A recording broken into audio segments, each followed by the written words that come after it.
As a big fan of 90s hip hop, and that's really what I prefer, I was really a fan of this movie. This movie really exceeded my expectations. Hey guys, how's it going? Thank you for joining the quest again today. I am your host Marques Underwood, and today I'll be reviewing the movie Dope, which stars Shameik Moore, Zoe Kravitz, and A$AP Rocky. Also, there's some cameos in there by Vince Staples and Tyga. Now, this movie is really like a coming-of-age type of story. To me, it's kind of a mixture of Boyz in the Hood mixed in with some Friday with the comedy aspect. And I really thought this movie was very, very good.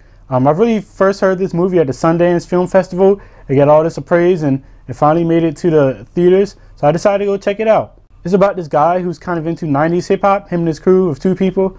And he kind of gets caught up in this drug raid, and so he has to like send these drugs off to the guy, and just really like a cat and mouse game in that sense. At the core of it, it's still a coming of age story, and I thought that was cool. You know, the 2 friends, they really felt like they were part of the crew. I felt like I was with the crew.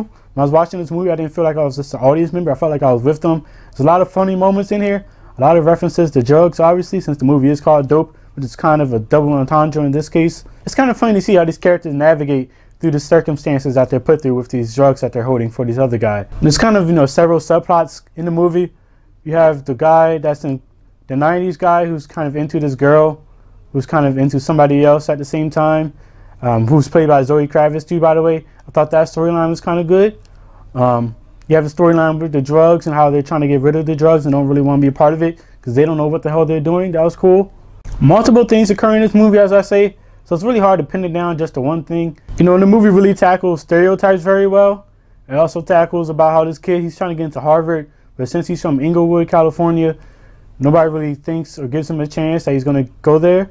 So I really like that aspect, and I really thought the last 10 minutes or so where there's like the speech going on that kind of describes his circumstances, I really thought that was done perfectly. That pretty much describes everybody in the minority, in the black community, and all over America, what they feel about their living circumstances. Overall, I'm pulling an A for this movie, 4.6. This was a really good movie. It was dope, as the movie title says it was. So I highly recommend this, especially if you're into 90s hip hop. There's a great soundtrack there. You know, they play Tribe Called Quest, some Nas in there. It's just really fun. So, have you seen Dope? If you have, comment below, subscribe to my channel, let me know what you think. I am your host Marques Underwood, and join the quest.